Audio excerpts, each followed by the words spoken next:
নমস্কার বন্ধুরা, আমি সোনু তোমাদের কাছে নিয়ে চলে এলাম আমার নতুন একটা ভিডিও। এটা হচ্ছে পরীর বার্থডের সেকেন্ড পার্ট, মানে ইভিনিংয়ের ভিডিও। ইভিনিংটা কিভাবে আমরা এনজয় করেছিলাম যেটা তোমাদের সাথে একদমই শেয়ার করতে পারিনি, তাই ভাবলাম আজ চলো তোমাদের সাথে এই ভিডিওটা শেয়ার করি। আর এবছর পরীর বার্থডেতে তেমন কিছু একটা করা হয়নি, কারণ আমাদের বাড়ির নিয়মে বাচ্চার 5 বছর না হলে কেক কাটা হয়নি, তাই তো কেক আনা হয়নি। তাই ভাবনা চিন্তা করে দেখো একটা ছোট্ট আয়োজন করেছি।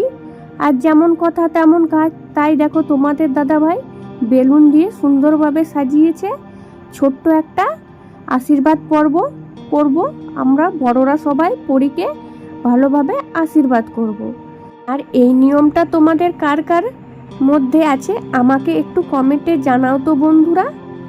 আর পরী কিন্তু বেলুন খুবই ভালোবাসে, এই বেলুন দেখে কিন্তু খুবই আনন্দ পাবে। আর জন্মদিনের দিন ওর মুখে হাসি দেখতে কোন বাবা মা না চাই বলো।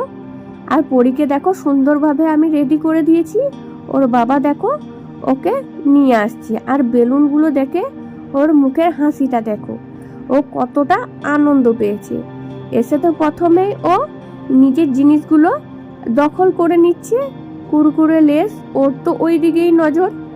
তারপর দেখো ওকে বসিয়ে দিয়েছি আশীর্বাদ করার জন্য। মুখের হাসিটা দেখো, এতেই বোঝা যাচ্ছে ও কতটা আনন্দ পেয়েছে।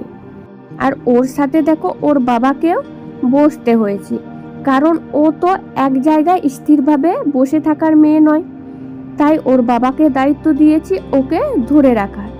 এখনই ছেড়ে দিলে দৌড়ে পালাবে, দুষ্টুমি করবে।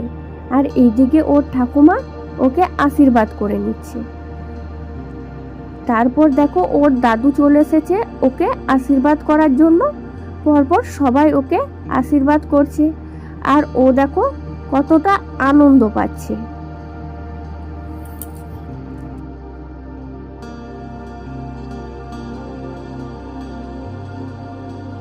এক এক করে সবাই আশীর্বাদ করে নিচ্ছে। এবার দেখো মেসোমশাই মানে ওর মেসো দাদু ওকে আশীর্বাদ করছে। আর ও কিন্তু আশীর্বাদে যে টাকাগুলো পাচ্ছে ওগুলো কিন্তু নিজে যত্ন সহকারে ভালোভাবে রেখেছে, কাউকে দেবে না। তারপর দেখো ওর জেঠু ওকে আশীর্বাদ করে নিচ্ছে।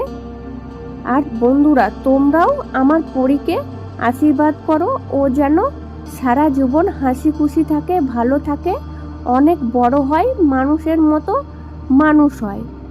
এবার দেখো পরীর বাবা তার নয়নের তারা একমাত্র